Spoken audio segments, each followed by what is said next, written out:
नमस्कार दोस्तों, स्वागत है आपका इस YouTube channel Sarvan GS classes में। कैसे हैं आप सब?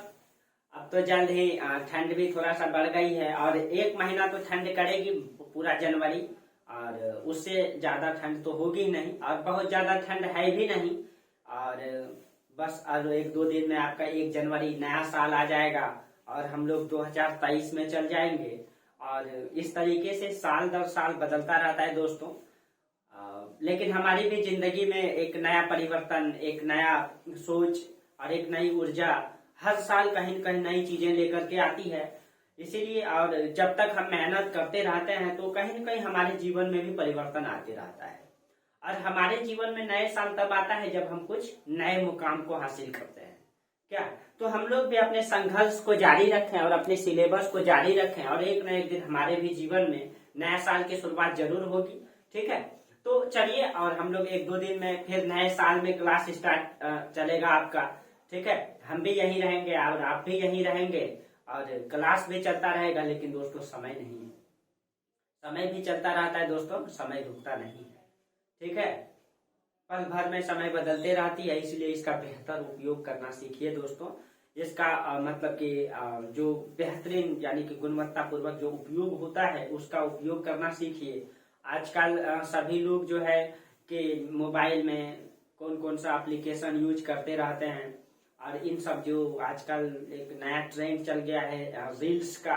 ठीक है, ऑफलाइन में भी बहुत सारे मतलब स्टूडेंट कहते हैं। ठीक है, इन सबों में टाइम को कम दीजिए। आजकल सोशल मीडिया का युग है, इन सब चीजों में कम उलझे रहिए और कम से कम मोबाइल का इस्तेमाल कीजिए। नहीं तो कब आपका समय बीत जाएगा, कब 2023 फिर 24 में बदल जाएगा ये भी पता नहीं लगेगा और अपना जिंदगी में नया साल आएगा ही। इसीलिए कम से कम उपयोग कीजिए इन सब चीजों का, मोबाइल से थोड़ा दूर रहिए। ठीक है, कोशिश कीजिए सेल्फ स्टडी ही अच्छा से कीजिए। ठीक है, मोबाइल का उतना ही उपयोग कीजिए, सदुपयोग कीजिए, दुरुपयोग मत कीजिए।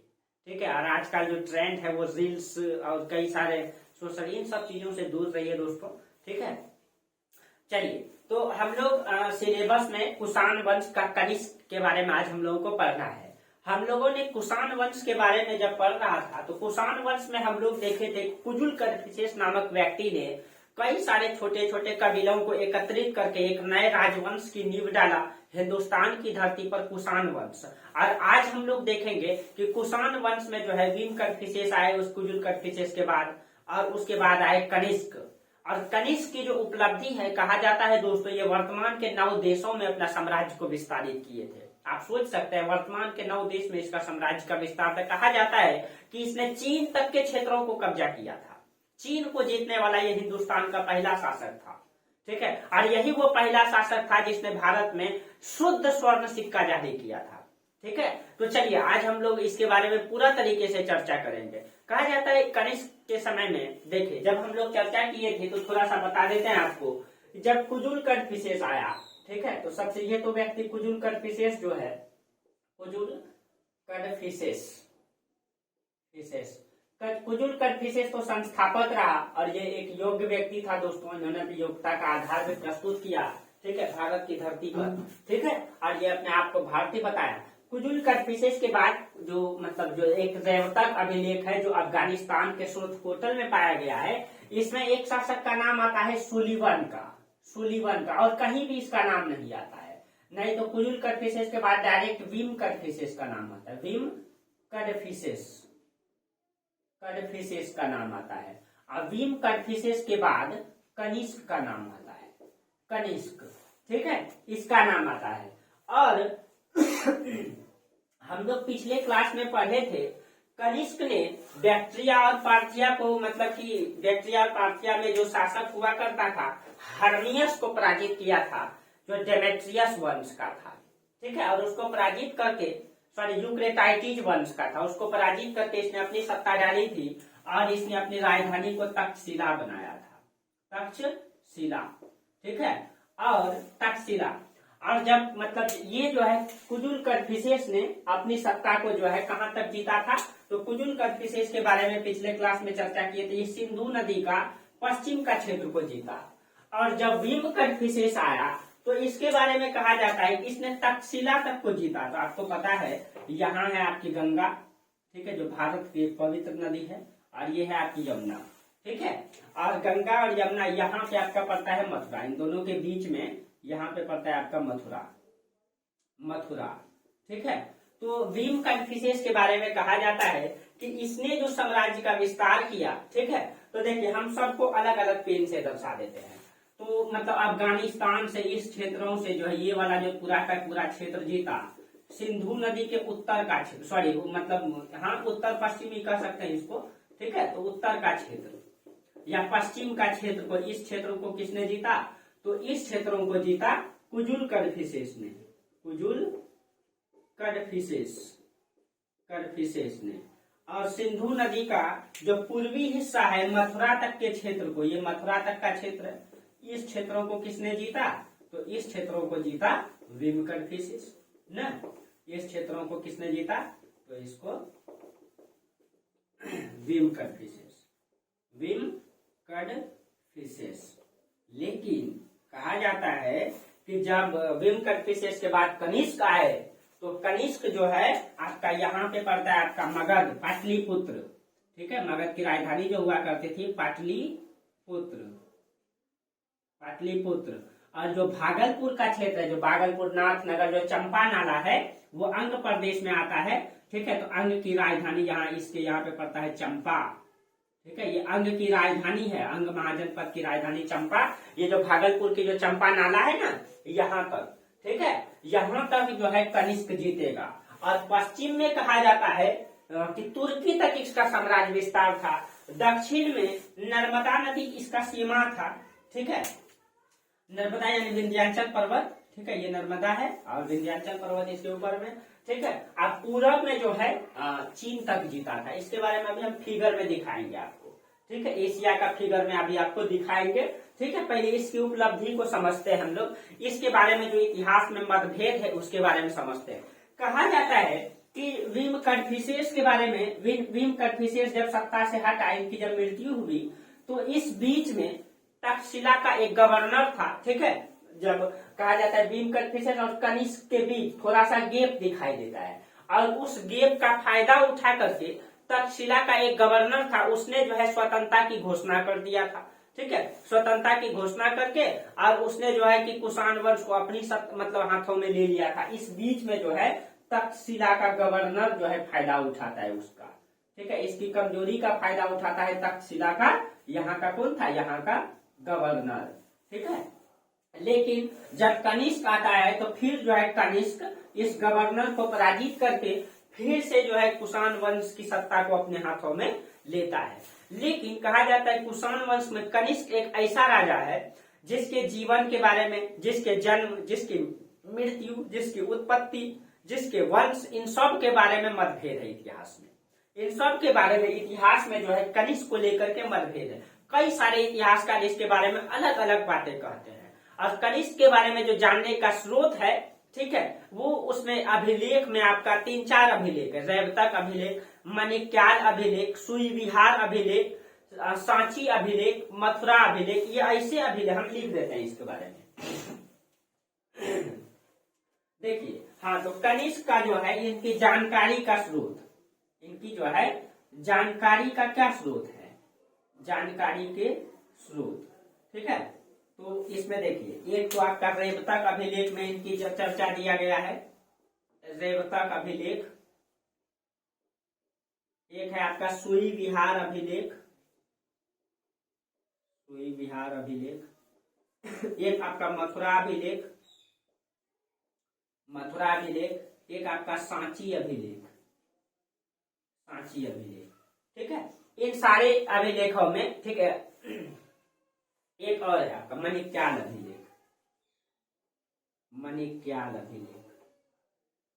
इन सब अभिलेखों में इनकी जानकारी प्राप्त होती है, ठीक है। इनकी जानकारी इन सब अभिलेखों में प्राप्त होती है, ठीक है।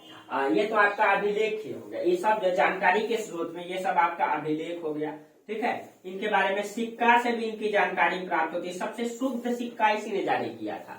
सिक्का से, विदेशी यात्री से भी इनके बारे, देखिए, किसी भी वंश के बारे में जानकारी के स्रोत जो है 3 प्रकार का होता है। तो आप उस तरीके से लिखेंगे, देखिए, आप इस तरीके से लिख दीजिए, ठीक है। यहीं पे आप लिख दीजिएगा जानकारी, कनिष्क के जो है जानकारी के स्रोत, जानकारी के स्रोत आप लिख दीजिए ठीक तरीके से। और इसमें आप लिखिएगा पुरातात्विक स्रोत, पुरातात्विक स्रोत। पुरातात्विक में आपका क्या क्या हो जाएगा, ये सारे अभिलेख और सिक्का के बारे में लिख दीजिएगा। ठीक है, पहले अभिलेख फिर सिक्के, फिर एक तरफ जो है कि साहित्यक स्रोत।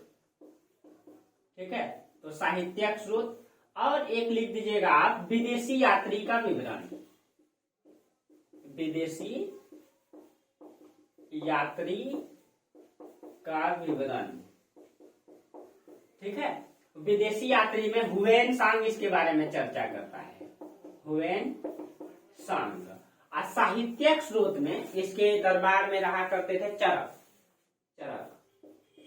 ठीक है, इसने जो पुस्तक लिखी है चरक संहिता, चरक संहिता, और कई सारे विद्वान थे जिसके बारे में आगे हम चर्चा करेंगे। ठीक है, तो ये इनके जानकारी के स्रोत हैं, इनके जानकारी के स्रोत हैं जिस मतलब जिनके अनुसार जो है कनिष्क की जानकारी प्राप्त होती है। ठीक है, अब कनिष्क के राज्यारोहण और वंश को लेकर भी इतिहासकार में बहुत सारा मतभेद है। इसका वंश को लेकर के कई सारे इतिहासकार कई सारे चर्चा करते हैं। जैसे एक इतिहासकार है जो इसका नाम है स्टेनफोनु, ये कहता है कि कनिष्क जो है यूची शाखा, छोटी यूची शाखा से था। ठीक है, अब देखिए इसके बारे में जो इसका वंश को लेकर के मतभेद है कि कौन सा वंश से था, तो इसको लेकर के भी मतभेद है।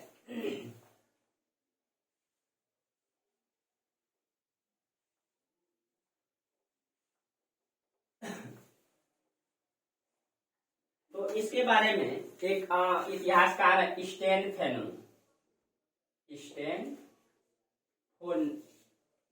नाम है उसका, स्टेनफेनो।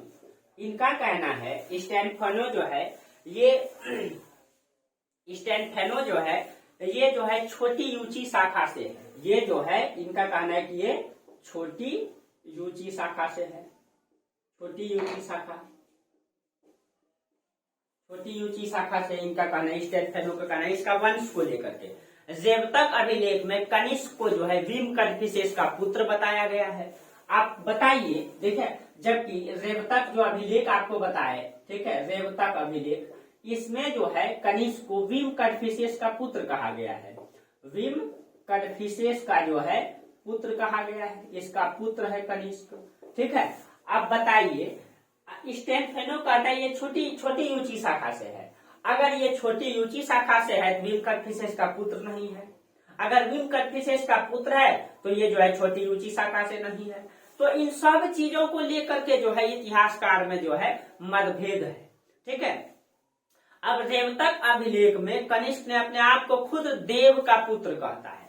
ठीक है, और ये जो है छोटी ऊंची शाखा से इसलिए भी नहीं है कनिष्क, कनिष्क के बारे में ये भी कहा गया है, कनिष्क खुद कहता है, ठीक है, वो खुद कहता है, अपने बारे में बताता है, ठीक है, वो अपने आप को भीम कदफिसेस का पुत्र बताता है। ठीक है, वो अपने आप को भीम कदफिसेस का जो है इसी का पुत्र बताता है कनिष्क।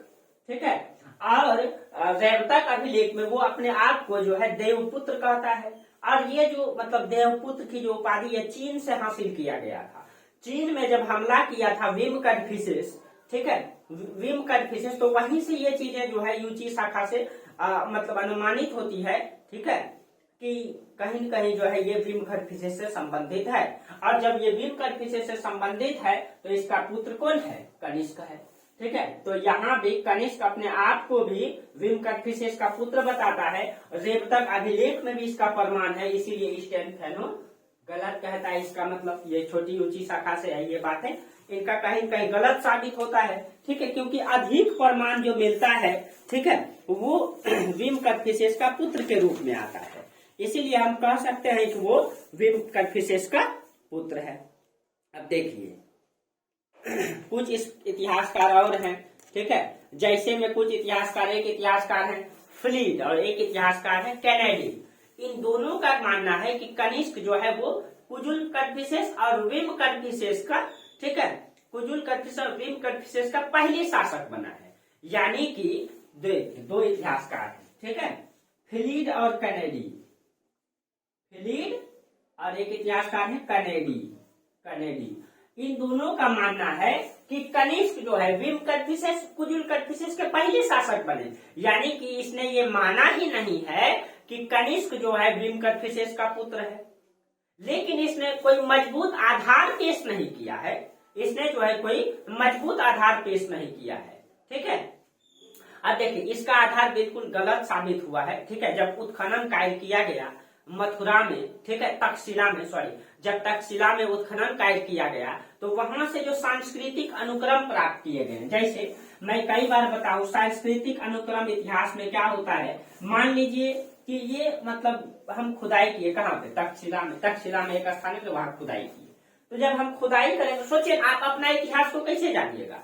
आप जिस धरती पे जिस घर में रह रहे हैं तो वो उस चीजों को जो आप यूज कर रहे हैं, अभी आपका आधुनिक युग चल रहा है, तो आप जो है टेबुल पंखा मोबाइल बिजली मतलब अन्य चीजें जो भी आधुनिक चीजों का फ्रिज ये सब मतलब यूज कर रहे हैं। और आपके बाद जो मतलब आपके पुत्र आएंगे और आप पुत्र और पौत्र आएंगे यानी पोता आएंगे, वो अगर आपके बारे में जानना चाहे तो वो क्या करेंगे, जिस धरातल पे वो रह रहे वहां पे वो खुदाई करवाएंगे। तो खुदाई करवाएंगे, समझिएगा, खुदाई करवाएंगे तो उनको क्या प्राप्त होगा, जो आपने यूज किया है, टेबुल पंखा टूटा फूटा हुआ, ठीक है, फ्रिज टूटा फूटा हुआ, ठीक है, मोबाइल 4G वाला का मतलब ये सब चीजों का प्रमाण मिलेगा। तब वो क्या पता करेगा, वो दादाजी के समय 4G इस्तेमाल होता था, जबकि आपका पोता आते आते हो सकता है 10 GB हो जाए, कई जी आजकल टेक्निक यूज है, मतलब टेक्निकल युग है भाई, कहाँ तक पहुंचेगा साइंस ये हमको भी अंदाजा नहीं है। ठीक है, लेकिन हो सकता है वो बहुत मतलब स्पीड यूज करने लगे, ये सब जी पीक और टप जाए, ठीक है, बहुत आगे टप जाए।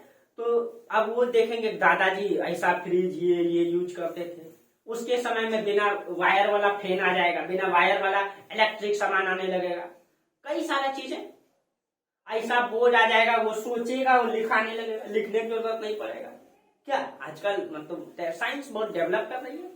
ठीक है, हो सकता है तो उस समय वैसा हो जाएगा, लेकिन वो दादाजी के बारे में पढ़ना चाहेगा तो वो क्या करेगा, वो अपने स्थान पर खुदाई करवाएगा और देखेगा, देखिए वो दादाजी 4G इस्तेमाल करते थे, 5G में घुस रहे थे क्या, लेकिन और मतलब टेबुल पंखा इन सब चीजों का प्रमाण। लेकिन आप अपने दादाजी के बारे में जानना चाहेंगे तो क्या मिलेगा, झोपड़ी का घर, हल कुदाल फावड़ा, ये सब चीजें प्राप्त होगा। क्यों, क्योंकि उस समय ये 5G 4G नहीं था, ट्रैक्टर इतनी अच्छा नहीं थे, जुताई के लिए हल का इस्तेमाल करता था, खुरपी कुदाल ये सब मिलेगा।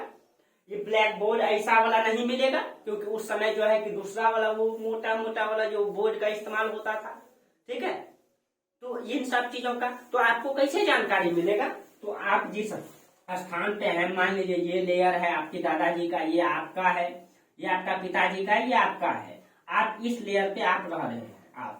ठीक है, पिताजी के बारे में जानना है, इससे नीचे खुदाई करवाइए, दादाजी के बारे में जानना है, इससे नीचे यहाँ खुदाई करिए, और यहाँ से जो प्राप्त होंगी वस्तुएं तो आपको पता चल जाएगा कि दादाजी कैसे घर में रहते थे, कैसा मिट्टी का घर था, क्योंकि वहां से कुछ न कुछ तो जरूर प्राप्त होगा वैसा। टूटा फूटा जो है कि मृद भांड भी मिलेगा आपको, तो पता चलेगा हाँ ऐसा ऐसा इस्तेमाल होता था। आप लोग कहीं खुदाई करते होंगे इसी सामान्य तरीके से, तो वहां से जरूर कुछ प्राप्त होता होगा, कुछ टाली का टुकड़ा मिल ही जाता है ना, इन सब चीजों का टुकड़ा, खपड़ा का टुकड़ा मिल ही जाता है खुदाई करते हुए, गड्ढा करते हुए। तो उसी प्रकार से तो इसी को हम क्या कहते हैं, सांस्कृतिक अनुक्रम कहते हैं। ठीक है, कुछ ज्यादा ही भटक गए, चलिए आप लोग को बताने के लिए ही भटक जाते हैं। ठीक है, ताकि आप लोगों को बेहतर समझ में आए, मेरा उद्देश्य है कि आप लोग समझे इतिहास को। ठीक है, हाँ देखिए, तो हम बता रहे थे जब तक्षशिला में सांस्कृतिक अनुक्रम प्राप्त हुआ खुदाई से, तो वो पता चलता है सबसे पहले कुजुल कदफिसेस मतलब कि उसका अनुक्रम दिखाई देता है, उसके बाद भीम कदफिसेस का मुद्रा पाया गया है, उसके बाद कनिष्क का मुद्रा पाया गया है। इससे भी ये स्पष्ट हो जाता है कि कहीं कहीं भीम कदफिसेस के बाद कनिष्क शासक बने और कहीं कहीं भीम कदफिसेस का पुत्र ही रहा होगा कनिष्क। तब तो वो तक्षशिला का गवर्नर को पराजित किया अपने अधिकार के तहत और फिर से सत्ता को अपने हाथों में लिया। ठीक है, तो इससे ये स्पष्ट हो जाता है कुजुल कदफिसेस के बाद आए भीम कदफिसेस, उसके बाद आए कनिष्क।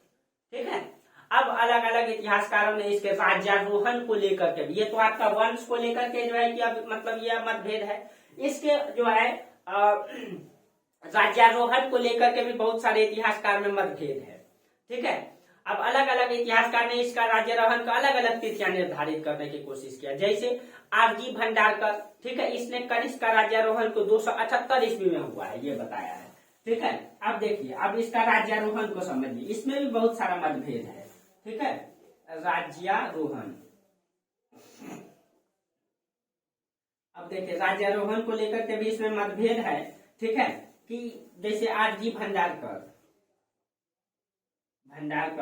अब इनका कहना है कि इनका जो राज्यारोहण है वो 278 ईस्वी में हुआ, यानी कि गुप्त काल से जस्ट पहले।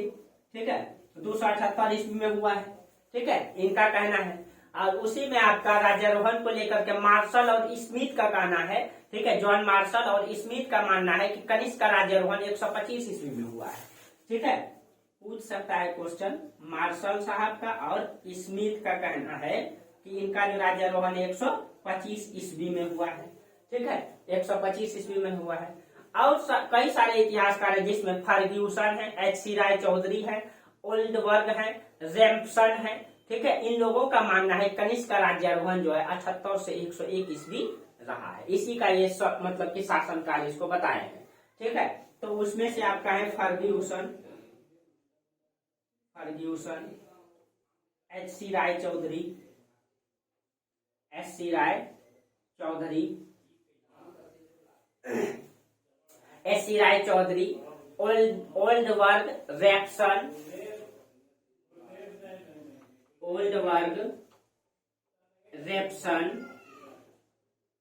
इन लोगों का मानना है कि कनिष्क का जो राज्यारोहण है वो 78 ईस्वी से रहा है और 101 ईस्वी रहा है। ठीक है, इसका ये मानना है। और इसी काल को, ठीक है, जो है शक संवत कहा जाता है। क्या कहा जाता है? शक संवत कहा जाता है। इसी को जो है शक संवत कहा जाता है। ठीक है, और ए.एल. वासम ने भी इसी का सपोर्ट कर दिया है। किसने? ए.एल. वासम साहब, ए.एल. वासम। ये क्वेश्चन पूछ सकता है सब। ठीक है, इसीलिए अब आप लोगों को बारीकियों में ध्यान देना है। ठीक है, क्योंकि ऑप्शनल जो है वो ऑब्जेक्टिव हो गया है। ठीक है, बीपीएससी में आप लोगों को पता ही है। ठीक है, चलिए, तो ये हो गया कनिष्क का राज्यारोहण को लेकर। ठीक है, अब कनिष्क की कुछ उपाधि को देख लेते हैं, इनकी क्या क्या उपाधि है। इनकी जो है उपाधि को लेकर के देख लेते हैं कि इनका क्या क्या उपाधि मिलता है। इनका उपाधि है देवपुत्र, सहानुशासी, ठीक है, शहंशाह। ठीक है, तो इसका जो उपाधि है वो है आपका देवपुत्र, सहानुशासी। इसका एक उपाधि है शहंशाह। ठीक है, इसको जो है ना साओ नाओ साओ भी कहा जाता है। साओ नाओ साओ ये भी कहा जाता है। साओ नाओ साओ भी कहा जाता है। ठीक है, अब देखिए, अब मतलब इनको कभी कभी फारसी भाषा में जो है साओ नाओ साओ कनिष्के कहा जाता है। साओ नानो साओ कनिष्के, फारसी भाषा में इसको साओ नाने साओ कनिष्के ये भी कहा गया है। साओ नाने साओ कनिष्के ये भी इसको कहा गया है। इनसे भी इसको संबोधित किया गया है। ठीक है, तो ये हो गया आपका कनिष्क का जो है मतलब उपाधि के बारे में। अब हम लोग देखते हैं कनिष्क का राजनीतिक विस्तार। कनिष्क की राजनीतिक विस्तार क्या है, कनिष्क ने कितने क्षेत्रों को जीता। ठीक है, इसके बारे में आप देखते हैं।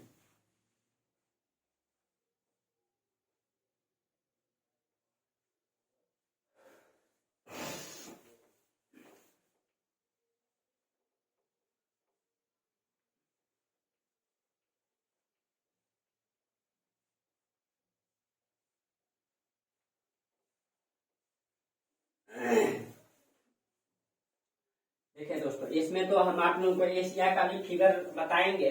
ठीक है, और आप लोगों को कोशिश करेंगे क्लियर कराने का, क्योंकि कहा जाता है कि कनिष्क के राज्य विस्तार के बारे में इसने तुर्की तक को जीता था। पश्चिम में अगर देखा जाए तुर्की तक को जीता था, इसीलिए हमको एशिया का भी मैप बनाना पड़ेगा। पूरब में चंपा तक जीता, जो भागलपुर की धरती है चंपा, वहां तक इसने जीता था। ठीक है, और कनिष्क के पहले जो है कुषाण वंश कहाँ तक है? मथुरा तक है। अब पश्चिम में आपका अफगानिस्तान तक है। ठीक है, कनिष्क के राज्य विस्तार का जो स्रोत है, अब इसी में हम जो है इसका राज्य विस्तार को देख लेंगे। ठीक है, या राजनीतिक स्थिति को देख लेंगे इसी में हम लोग। ठीक है, राजनीतिक स्थिति को देख लेंगे। ठीक है, अब देखिए इसमें जो है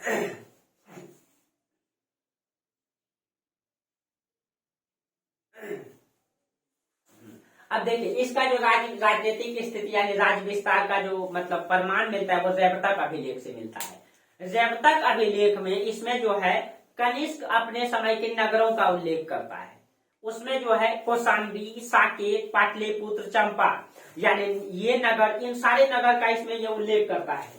जो जैवतक अभिलेख है इसमें जो है वो अपने नगरों का उल्लेख करता है। जैवतक अभिलेख में कई सारे नगर का उल्लेख आया है, जैसे कौशाम्बी का भी चर्चा आया है, कौशाम्बी का चर्चा आया है, कौशाम्बी, पाटलिपुत्र का चर्चा है, पाटलिपुत्र का चर्चा है, चंपा का ये चर्चा किया है, चंपा यानी कि भागलपुर, ठीक है, भागलपुर अंग की राजधानी पाटलिपुत्र। साकेत का चर्चा है, ठीक है, साकेत, इसका मतलब है कि ये सारे नगर इसके राज्य में है, इसके राज्य में रहे होंगे न, यानी इससे ये पता चलता है कि इसका जो साम्राज्य है पूरब में कहाँ तक है, पूरब में इसकी जो साम्राज्य का विस्तार है वो चंपा तक है। यानी कि अब चंपा तक किसने, तो हम ये कलर से लिख देते हैं, ग्रीन कलर से इसका ये यहाँ तक जो विस्तार की करेगा ये ग्रीन कलर से हम दर्शा देते हैं कनिष्क का। ठीक है, तो मथुरा से आगे कनिष्क ने जीता। अब देखिए इसमें नेपाल का तराई का चर्चा नहीं है दोस्तों। ये जो नेपाल का तराई इलाका है ना इसका चर्चा नहीं है। ठीक है, हो सकता है जीता होगा लेकिन चर्चा नहीं है। ठीक है, अब देखिए इसके जो मुद्रा है तो एक तो हो जाएगा इसका प्रमाण का जो है राज्य विस्तार का प्रमाण में, एक तो हो जाएगा जैवतक अभिलेख। दूसरा में मुद्रा को अगर इसका देखा जाए जो कनिष्क का मुद्रा है, ठीक है, इसका जो मुद्रा है इसके कुछ मुद्राएं जो है ताम्रलिप्ति, जो ताम्रलिप्ति बंदरगाह हुआ करता था पश्चिम बंगाल में, वहां पाए गए, उसको ताम्रलिप्ति बंदरगाह वहां कहा जाता है। ठीक है, उसके बाद शिशुपालगढ़ उड़ीसा में भी इसका जो है कि मतलब मुद्रा पाए गए। तो इसकी जो मुद्रा है वो ताम्रलिप्ति, ये ताम्रलिप्ति जो है पश्चिम बंगाल में पड़ता है, वेस्ट बंगाल में। ठीक है, तो यहाँ भी इसका मुद्रा पाया गया है। ठीक है, उसके बाद यहाँ पे शिशुपालगढ़ में भी मुद्रा पाया गया है, शिशुपालगढ़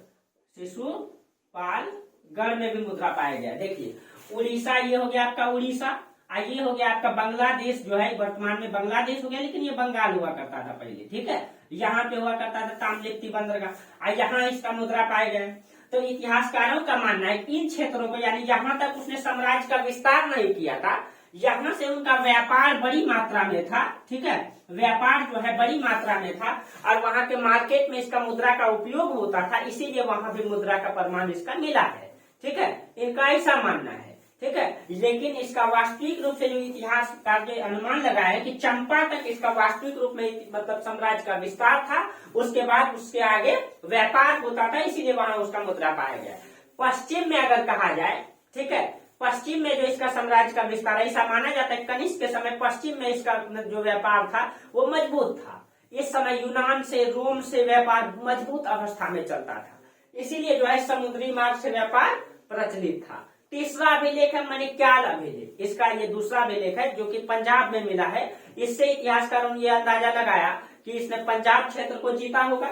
इसका जो अभिलेख है तीसरा का प्रमाण मिले तो मणिक्याल अभिलेख, ठीक है, मणिक्याल अभिलेख में जो है ये पंजाब में पाया गया है। ये कहाँ पाया गया, पंजाब में। तो इससे ये अनुमान लगता है कि कहीं न कहीं इसने पंजाब को जीता होगा। ठीक है, और एक अभिलेख है सुई विहार अभिलेख। ठीक है, एक अभिलेख है सुई विहार अभिलेख, सुई विहार अभिलेख। ये जो सुई विहार अभिलेख है, ठीक है, ये अभिलेख तक्षशिला के पास सिंधु नदी के क्षेत्र में पाया गया है। ये जो सिंधु नदी है ये तक्षशिला के पास यहीं पे पाया गया है। ठीक है, अब इससे ये पता चलता है कि सिंधु नदी के तराई क्षेत्र को इसने जीता होगा, यानी इस क्षेत्रों को भी इसने जीता होगा। ठीक है, हालांकि ये क्षेत्र पहले से इसके अधीन भी था। एक शासक है विजय कीर्ति, जिसके मदद से इसने जो है श्रावस्ती क्षेत्र को जीता था। ठीक है, एक शासक का उल्लेख आया है। ठीक है, उनका नाम है विजय कीर्ति, इसके मदद से, ठीक है, इसने जो है श्रावस्ती को जीता था। इससे ये पता चलता है, इससे मतलब इसने जो है साम्राज्य विस्तार में ज्यादा योगदान दिया था। ठीक है, अब देखिए कलहन ने जो राजतरंगिणी लिखा है, जो कलहन का पुस्तक है जिसमें जम्मू कश्मीर का विशेष रूप से इतिहास दिया गया है, रायतरंगनी में यह उल्लेख आता है कश्मीर में एक नगर इसने बसाया था कनिष्कापुर। इससे यह पता चलता है कि उत्तर में जो इसका विस्तार है ये जो है जम्मू कश्मीर तक था। यहाँ पे उसने कनिष्कापुर जो है ये नगर बसाया था। ठीक है, ये जो है नगर बसाया था कनिष्कापुर। इसका मतलब जम्मू कश्मीर का पूरा इलाका जो है इसने विस्तारित किया था। ठीक है, ये जम्मू कश्मीर का क्षेत्र में इसका विस्तार था। और जम्मू कश्मीर नहीं दोस्तों, उत्तर में इसकी सीमा चीन तक है, जो आगे हम बताते हैं। ठीक है, तो इससे भी ये पता चलता है। ये कनिष्क के बारे में उसका प्रमाण कौन देता है, तो कलहन की राजतरंगनी में उसका उल्लेख आता है।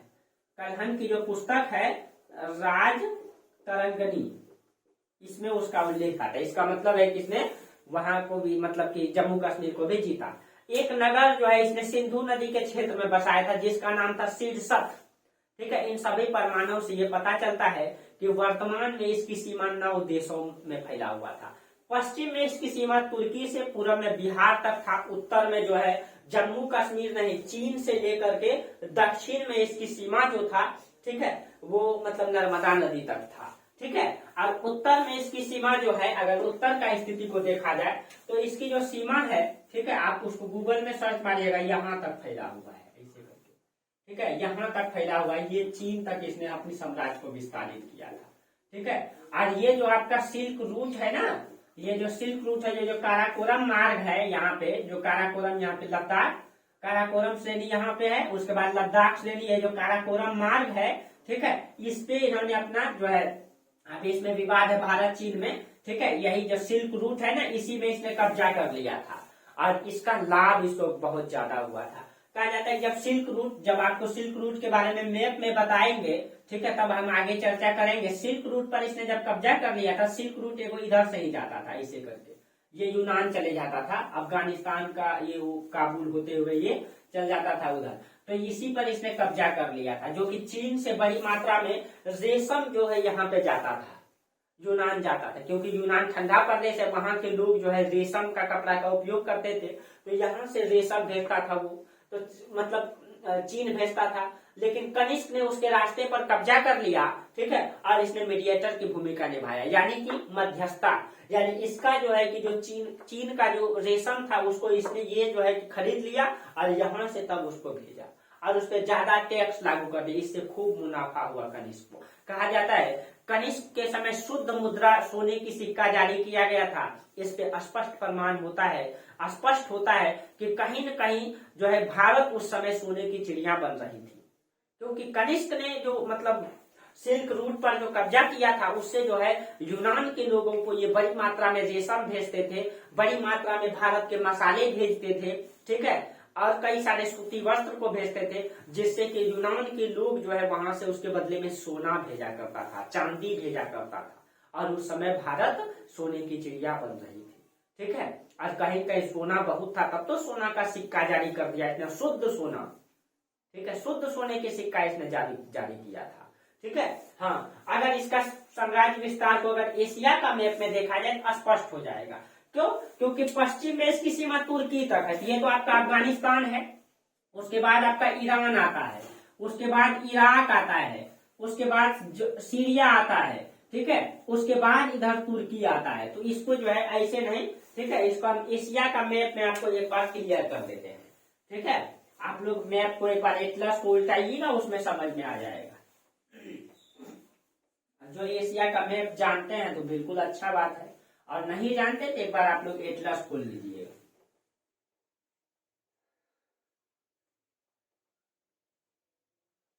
देखिए, हम प्रयास करते हैं एशिया का मैप बनाने के लिए।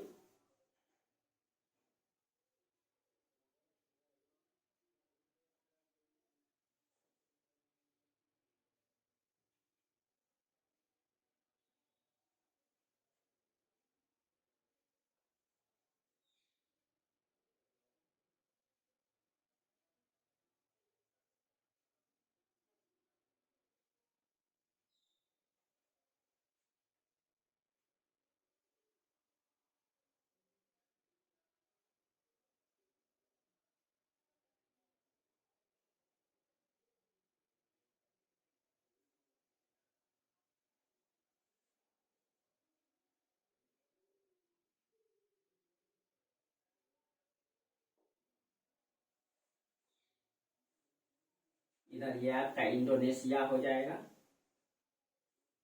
इंडोनेशिया, ठीक है। यहाँ पे द्वीप सारा है, यहाँ पे इधर आपका जापान हो जाएगा, ठीक है, ये जापान हो जाएगा। ये इंडिया के नीचे यहाँ श्रीलंका है, ठीक है, श्रीलंका है। और ये आपका तुर्की को थोड़ा सा ज्यादा बढ़ा दिए लगता है, ये हो जाएगा आपका तुर्की, ठीक है, ये तुर्की। और तुर्की के जस्ट नीचे यहाँ पे एक देश है आपका साइप्रस, जो एशिया का ही है, साइप्रस, ये हो जाएगा, ठीक है। तो कहा जाता है कि देखिए ये आपका हिंदुस्तान है, ये आपका जैसे ये मान इंडिया है, ये पाकिस्तान, ठीक है, इधर अफगानिस्तान, उसके बाद ये ईरान है, उसके बाद ये इराक है, उसके बाद देखिए यहाँ तक इसका साम्राज्य का विस्तार था। और ये जो है उत्तर में देखा जाए, ये आपका चीन का ये क्षेत्रों को इसने जीता था, ठीक है। तो इतनी बड़ी साम्राज्य को इसने यहाँ तक जो है जीता था, ठीक है। ये दोस्तों कहाँ तक सच है ये पता नहीं, ठीक है, लेकिन स्पष्ट प्रमाण यहाँ तक तो दिखाई देता है, ये वाला सीमा स्पष्ट रूप से, ये देखिए यहाँ पे आपका बिहार तक, तो यहाँ आपका बिहार हो जाएगा, ठीक है, ये वाला सीमा इसका दिखाई देता है। अब देखिए इसमें अगर थोड़ा सा हम सिल्क रूट का भी चर्चा कर दें, ठीक है, तो देखिए ये आपका साम्राज्य का सीमा है जो कनिष्क का है। आप इसको एक बार मैप में खोल के देखिएगा, ये आपका कनिष्क का साम्राज्य का मतलब वास्तविक रूप से ये इसका साम्राज्य का विस्तार है। लेकिन कुछ कुछ इतिहासकारों का मानना है कि इसने तुर्की तक को सत्ता को इसने जीता था, यहाँ तक, लेकिन ये स्पष्ट नहीं है दोस्तों। लेकिन यहाँ अफगानिस्तान तक का हिस्सा को इसने वापस जरूर लाया था, ठीक है। जो मोइज साम्राज्य था इसको वापस जरूर लाया था। ये मैप में छोटा दिख रहा है लेकिन ये बड़ा सा हिस्सा है, ठीक है, जो एशिया का मैप में है। जो सिल्क रूट गुजरता था यहाँ पे, सिल्क रूट का जो एक बंदरगाह चीन में हुआ, ये आपका चीन क्षेत्र है, ये चीन का ये क्षेत्र बहुत ही उपजाऊ क्षेत्र है, जानते सिकियांग की घाटी है ये, ठीक है। और ये जो है रेशम के लिए पूरी दुनिया में फेमस है, सबसे बेहतर गुणवत्ता के लिए चीन जाना जाता है। और यहाँ से एक बंदरगाह था, और यहाँ से जो है ऐसे करके सड़क मार्ग बना हुआ था, ऐसे करके ये एक सड़क मार्ग था, और यहाँ से एक सड़क निकल करके ऐसे करके एकदम काराकोरम मार्ग होते हुए जाता था। और इसी काराकोरम मार्ग में ही कब्जा किसने कर लिया? कनिष्क ने, ठीक है। और यहाँ का रेशम जो है डायरेक्ट इसने यहाँ बहुत ज्यादा टैक्स लागू कर दिया था रेशम पर, इसीलिए यहाँ के चीन के लोग डायरेक्ट कनिष्क को रेशम देते थे, और कनिष्क से भेजा जाता था कहाँ? यूनान। और उस समय यूनानी लोग भारतीय रेशम के गुलाम हो चुका था। एक इतिहासकार है दोस्तों जिसका मुझे नाम ध्यान में नहीं है, शायद स्ट्रैबो है या कोई, और प्लिनी शायद कहते हैं, प्लिनी एक इतिहास वो कहते हैं, ठीक है, कि यूरोप की महिलाएं अगर रोमाल भी इस्तेमाल करती है तो वो भारत के बना हुआ मखमल का होता है, भारत के मखमल का होता है। और चीन की महिलाएं इतनी अय्याश हो गई है, इतनी मतलब कि जो भारतीय वस्तुओं पर मतलब इतनी गुलाम हो गई है उसका, ठीक है, कि वहां के लोग जो है मतलब भारत के रुमाल भी इस्तेमाल करते हैं तो वो भारत के बने हुए मखमल का होता है, ठीक है। उनका इस तरह से तर्क आता है दोस्तों, ठीक है। तो इससे ये स्पष्ट होता है कहीं कहीं चीन के मतलब जो यूनान के लोग हैं वो कहीं कहीं भारतीय जो रेशम है जो बेहतर गुणवत्ता के थे उसका वो कहीं कहीं लाभ मतलब क्या कहते हैं उससे जो है कि कहीं कहीं प्रभावित हो गए थे, और उसका फायदा भारतीयों को हो रहा था।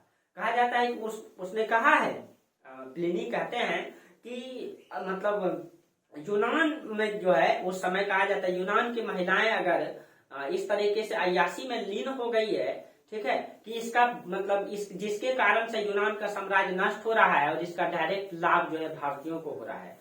तो कनिष्क जब यहाँ का शासक था, यहाँ से यूनान से बड़ी मात्रा में, ठीक है, सोना चांदी आता था, और वही सोना चांदी भारत के मंदिरों में मतलब अन्य चीजों में भरा हुआ, मस्जिद तो उस समय था नहीं, ठीक है, मंदिरों में भरा पड़ा था, क्योंकि यहाँ हिंदू राजा का शासन था, वो मंदिरों में भरे रखे थे। और यही जब शुरुआती चरण में अभी ईस्वी प्रारंभ हो गया है दोस्तों, यानी कि मान लीजिए ईस्वी जब प्रारंभ हो गया तो 7वीं सदी में इस्लाम का प्रारंभ होगा। वही जब यहाँ आक्रमण करेगा तो हिंदुस्तान से कई सारे मंदिर को और कई सारे सोना को लूट करके लेकर के जाएगा, क्योंकि भारत उस समय सोने से भरा हुआ था। यही वो मतलब कि मौर्य साम्राज्य को हम लोग पढ़े ही दोस्तों, ये कनिष्क का साम्राज्य था जिसने भारत में सोने को भर दिया था। वही गुप्त काल आएगा, फिर गुप्त शासक भी उतना ही योगदान देगा और हिंदुस्तान में सोना भरा पड़ा रहेगा। इसी को लूटने के लिए विदेशी यहाँ आकर्षित होगा, ठीक है।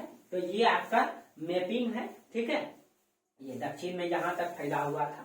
तो ये एशिया का मैप में हम एक बार क्लियर कराने के लिए बस प्रयास किए, ठीक है।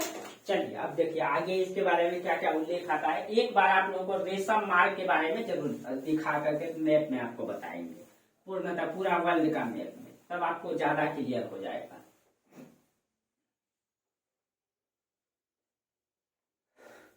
ये तो इसका साम्राज्य का विस्तार था, ठीक है। यानी कि इसने जो है पूरब में बिहार से, ठीक है, लेकर के पश्चिम में तुर्की तक, और प्रत्यक्ष रूप से जो प्रमाण आता है वो अफगानिस्तान तक इतने बड़ी सत्ता को इसने स्थापित किया। उत्तर में चीन और दक्षिण में नर्मदा नदी तक, ठीक है, इसने अपने साम्राज्य को विस्तारित किया, ठीक है। और इतने बड़े विस्तार होने के कारण इसने 2 राजधानी बनाई थी, एक पेशावर को, दूसरी मथुरा को। तो याद रखिएगा इसने जो एक राजधानी कहाँ बनाया था, कनिष्क की 2 राजधानी थी, ठीक है। एक तो पाकिस्तान में पड़ता है आपका पेशावर, और एक राजधानी ये मथुरा को बनाए थे। और ये पेशावर से जो है इस क्षेत्रों को कंट्रोल करते थे, मथुरा से इस क्षेत्रों को कंट्रोल करते थे, ठीक है। और मगध, यहाँ पर कहा जाता है जो मगध है, जो मगध की राजधानी जो चंपा है, मगध के बारे में कहा जाता है यहाँ पर इसने हमला किया था। इसकी जो जानकारी का स्रोत है वो है श्री धर्म निदान पीटक सूक्त से पता चलता है, ठीक है। मगध में कहा जाता है इसने हमला किया था, इसकी जानकारी जो मिलता है, ठीक है। एक पुस्तक है श्री धर्म निदान सूक्त पीटक, श्री धर्म निदान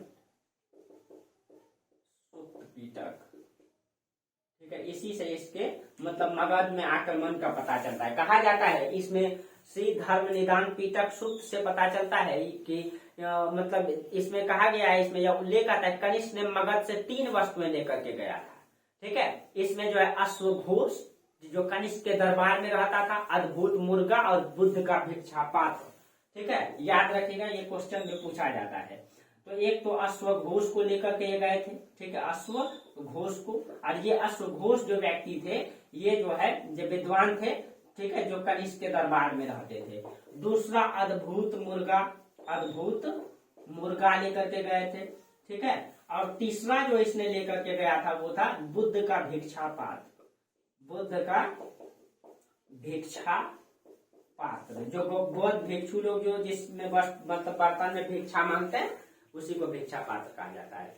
इन सभी प्रमाणों से यह पता चलता है कि मौर्य साम्राज्य के बाद जो है इसने मतलब सिंधु नदी और गंगा नदी दोनों द्वार में कनिष्क ही ऐसा शासक आया जिसने दोनों क्षेत्रों को स्वतंत्र रूप से जीतने का प्रयास किया और जीता भी, प्रत्यक्ष रूप से अपनी सत्ता स्थापित किया, ठीक है। और ये भी कहा जाता है मौर्य वंश के बाद जो क्षेत्र स्वतंत्र हो चुके थे उन क्षेत्रों को भी पुनः इसने हासिल करने का प्रयास किया, ठीक है। और यूनानी तक्षशिला इन सबको जो है कि जीतने का भी प्रयास किया। हिंदुस्तान के बाहर जो इसका प्रमाण मिला है कि हिंदुस्तान के बाहर कौन कौन सा क्षेत्र था जो कनिष्क के साम्राज्य में था, जो बड़ा बड़ा शहर का प्रमाण, उसमें कासगढ़, खौतार, यारकंद, बुखारा, गंधार, समरकंद, काबुल, ठीक है। तो ये सारे क्षेत्र ऐसे हैं जो नगर हैं जो मतलब भारत के बाहर थे जो इसके अंतर्गत थे। उसमें आपका कासगढ़, ठीक है, समरकंद, उसमें आपका बुखारा, काबुल, कंधार, ये हिंदुस्तान के बाहर के क्षेत्र हैं जो कनिष्क के क्षेत्रों में था। उसमें एक है आपका खौतार, ठीक है, ये सारे क्षेत्र हैं, ठीक है, जो कि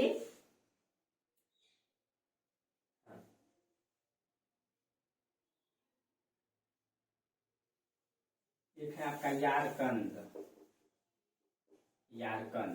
ठीक है। ये सारे क्षेत्र हैं जो हिंदुस्तान के बाहर, ठीक है, जो कनिष्क के क्षेत्रों में था, ठीक है।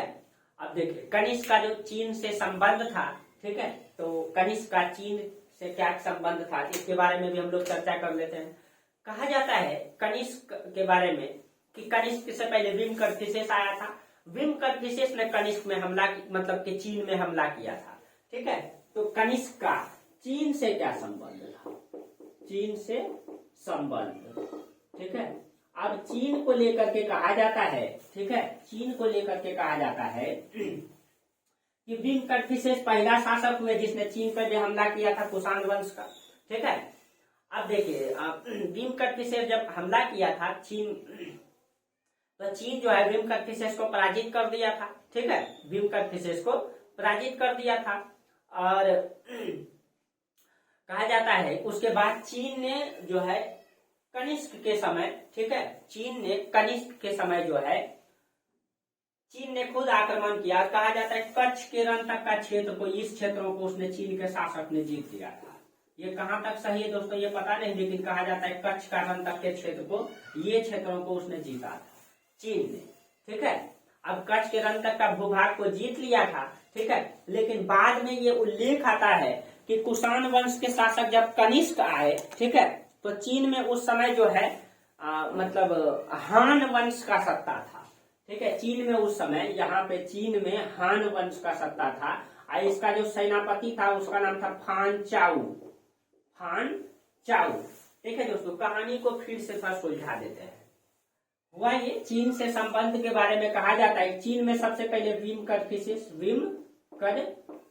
ने हमला किया था। ठीक है, लेकिन भीम कनफ्यूशियस पराजित हो गया था चीन के शासक से।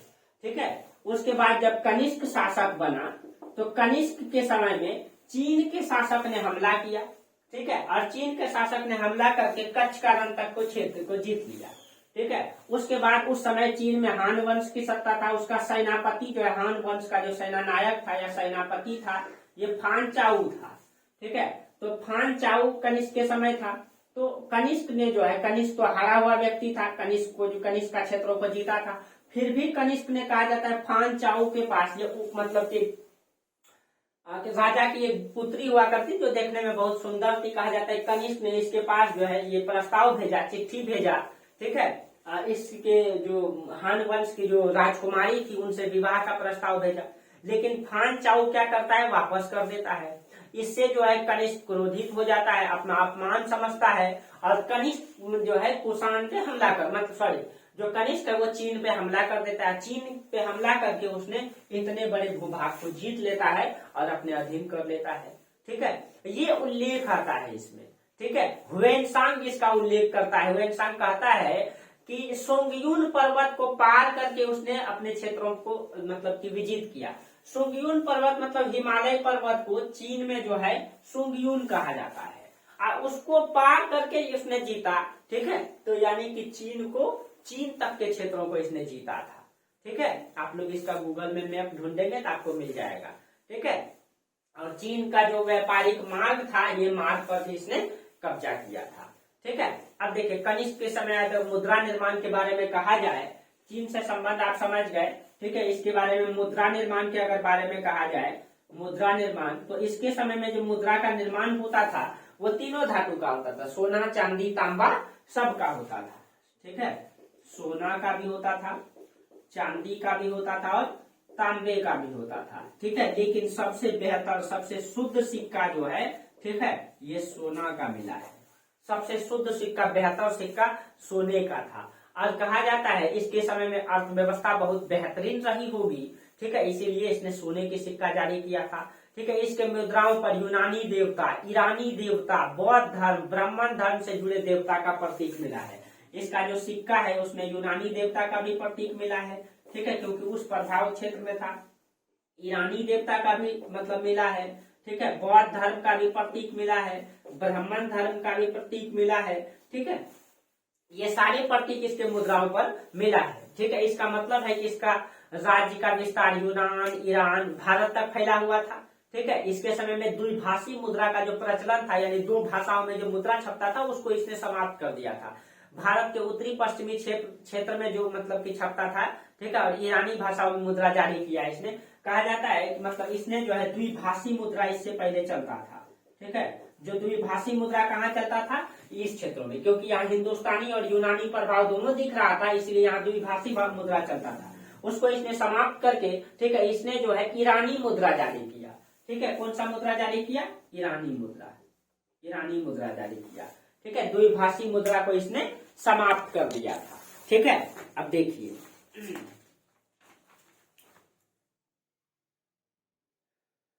थोड़ा सा और है दोस्तों, इसको भी देख लेते हैं। देखिए कनिष्क के मुद्रा पर भारतीय धर्म से संबंधित जो चित्र मिला है, ठीक है, उसमें क्या क्या मिला है, भारतीय धर्म से संबंधित, उसमें बौद्ध धर्म का मिला है। ठीक है, उसको यहाँ पे बोधो कहा गया है, बोधो मतलब बौद्ध धर्म से संबंधित चित्र मिला है। स्तूप का चित्र मिला है, स्तूप जो है बौद्ध धर्म से संबंधित है, ठीक है। सॉरी, स्तूप बौद्ध धर्म से संबंधित है, ठीक है। ताड़ के वृक्ष का यानी कि नेचुरल चीजों को भी दिखाया गया है। ताड़ के वृक्ष प्राकृतिक से भी जुड़े हुए दिखाई देता है, ठीक है। ओशो का भी मिला है, ओशो, ठीक है। चंद्रमा सूर्य का भी मिला है, चंद्रमा का भी मिला है, सूर्य का भी मिला है, ठीक है। हिंदू धर्म में सूर्य को देवता माना जाता है, ठीक है। इन सारे चित्र का इसमें प्रमाण मिला है। कहा जाता है इसकी जो मुद्रा है उसके एक तरफ का जो चित्र था वो राजा का था, ठीक है। एक तरफ राजा का चित्र, ठीक है, राजा का नाम लिखा हुआ रहता था एक तरफ, ठीक है। यानी कि सिक्के का दो पहलू होता है, एक तरफ जो है राजा का चित्र होता था और राजा का नाम लिखा हुआ होता था एक साइड में, और एक साइड में, ठीक है, एक तरफ देवता का चित्र, देवता का नाम, उसका प्रतीक छपे हुए मिला है, ठीक है। इस तरीके से होता था, ठीक है। इसके जो मुद्रा में जो है मतलब कोट, कुलही यानी टोपी, सलवार पहना हुआ, ठीक है, एक यूनानी सभ्यता के प्रतीक के रूप में दिखाया गया है, ठीक है। और उसमें एक व्यक्ति को दिखाया गया है जो टोपी पहना हुआ है, ठीक है, जो कि मतलब वो जो सलवार होता है मतलब कोट जो होता है, कोट और कुलही पहने हुए दिखाया गया है, टोपी पहने हुए, यानी एक यूनानी को दिखाया गया है। यूनानी परंपरा यहाँ से पता चलता है। इसी के समय घोड़े में जो है नाल की परंपरा आई, ठीक है। उसमें जो है कि काठी मतलब जिसमें पैर रख करके घोड़ा में चढ़ा जाता है, वो सब घोड़े में पैर का में लगाया गया, ठीक है। क्यों? जब घोड़े के पैर में नाल लगाया गया तो इससे घोड़ा का स्पीड क्या हो गया, बढ़ गया, ठीक है। और इसी के समय चतुर्थ बौद्ध संगीति हुआ था। चतुर्थ बौद्ध संगीति प्रथम शताब्दी में हुआ था, कुंडलवन कश्मीर में। अध्यक्ष वसुमित्र था और अश्वघोष दोनों व्यक्ति था। कनिष्क के समय हुआ, कुंडलवन कश्मीर में हुआ था चतुर्थ बौद्ध संगीति, क्योंकि ये बौद्ध धर्म से बहुत ज्यादा प्रभावित हुए थे, ठीक है। और बौद्ध धर्म को मतलब कि बौद्ध धर्म इस समय बहुत बुराइयां आ गई थी, उसको सुधारने के लिए किया गया था, ठीक है। ये सब पढ़ा चुके हैं आप लोगों को, ठीक है। इसके समय के अगर विद्वान का बात करें तो ये इंपॉर्टेंट है, ठीक है। इसके समय कौन कौन सा विद्वान रहते थे ये हम चर्चा कर देते हैं थोड़ा सा। कौन कौन सा विद्वान इसके दरबार में रहते थे, ठीक है। तो सबसे इंपॉर्टेंट तो है इसके दरबार में चरक रहते थे, ठीक है, जिसने एक पुस्तक लिखी है चरक संहिता, ठीक है। इसके दरबार में कौन कौन से विद्वान रहते थे, इसके दरबार के विद्वान का चर्चा कर लें एक बार हम लोग। तो एक तो चरक एक चिकित्सक थे, ठीक है, जो कि चरक संहिता पुस्तक लिखी है इसने। इसके बारे में क्वेश्चन पूछा गया है, ठीक है। चरक संहिता पुस्तक इसने लिखी है, ठीक है। जो ये देखिए चरक के बारे में पूछा गया, ये किसके दरबारी कवि है, मतलब ये विद्वान है, ये चरक कनिष्क के दरबार के हैं, ठीक है। याद रखिएगा चरक, ठीक है। ये चिकित्सक थे, शरीर का चिकित्सा शास्त्र इनको पता था, इसने जो ग्रंथ लिखे यही, ठीक है। और इसी में आदर्श हॉस्पिटल निर्माण का विधि बताई गई है। इसी चरक संहिता में एक आदर्श हॉस्पिटल का निर्माण कैसे हो सकता है, ठीक है। एक आदर्श हॉस्पिटल कैसे निर्मित हो सकता है, उसमें क्या क्या चाहिए, उसमें इस पुस्तक में उसका उल्लेख आया है, ठीक है, कि एक व्यवस्थित हॉस्पिटल का निर्माण कैसे किया जा सकता है, इसमें उसका उल्लेख आया है, ठीक है। और ये चिकित्सा शास्त्र का बड़ा ग्रंथ माना जाता है जो चरक संहिता है। उसके बाद इसके दरबार में रहते थे, इसका राजकवि के पोस्ट पे था अश्वघोष, ठीक है। दूसरा थे अश्वघोष जो राजकवि के पोस्ट पे थे, अश्वघोष, ठीक है। तीसरा में है वसुमित्र, एक थे पार्श्व, ठीक है। उसके बाद मर्तचेक, कहा जाता है यही पार्श्व थे जिसने चतुर्थ बौद्ध संगीति बुलाया था। उसके बाद मर्तचेक, मर्तचेक, उसके बाद संगरक्ष,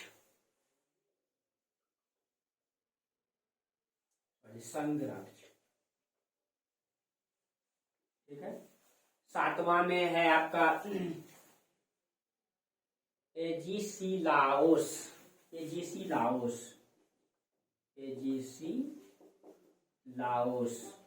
और ये कहा जाता है कनिष्क के जो है पुरोहित थे। पुरोहित का मतलब सलाहकार थे ये, ठीक है। एजीसी लाओस, हाँ, ये कनिष्क के दरबार के कवि थे, ठीक है। एजीसी लाओस जो है, संगरक्ष जो है ये पुरोहित थे, ठीक है। पुरोहित जो है ये थे, क्योंकि ये क्वेश्चन पूछ सकता है कि कनिष्क का पुरोहित कौन थे यानी सलाहकार कौन थे। ये जो एचीसी लाओस थे ना, ये यूनानी इंजीनियर थे, यूनानी जो है अभियंता इंजीनियर थे ये, ठीक है।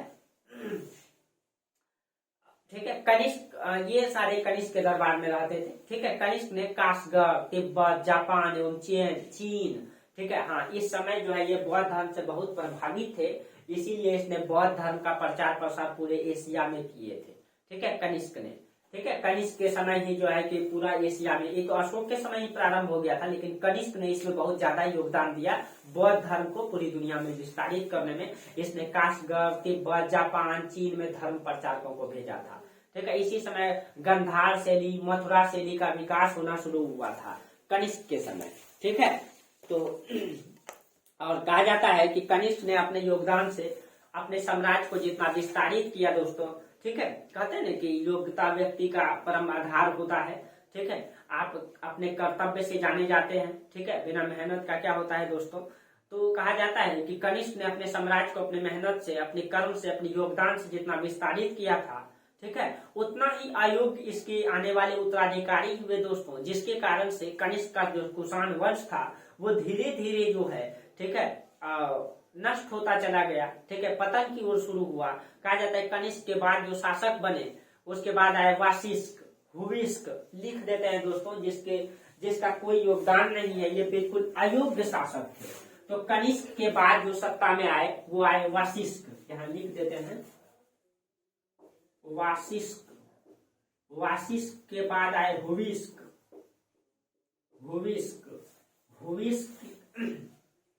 कनिष्क द्वितीय, वासुदेव प्रथम, उसके बाद आए कनिष्क द्वितीय, इसके बाद आए वासुदेव प्रथम,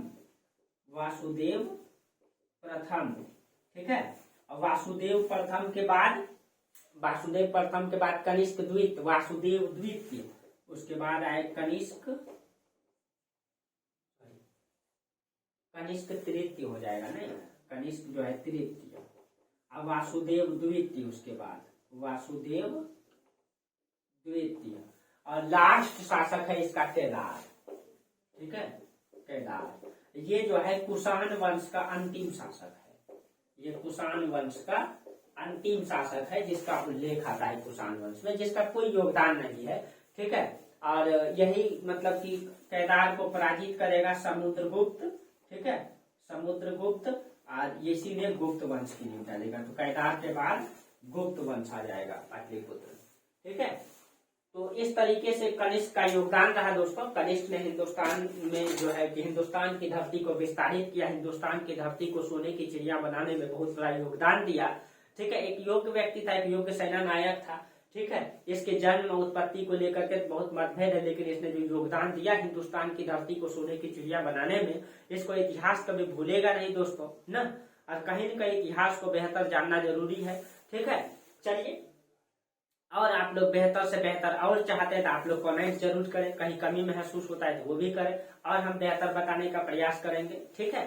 चलिए, तो आज हम लोग यहीं तक चर्चा करते हैं, फिर हम लोग अगली क्लास में चर्चा करेंगे इससे आगे, ठीक है दोस्तों। Thank you.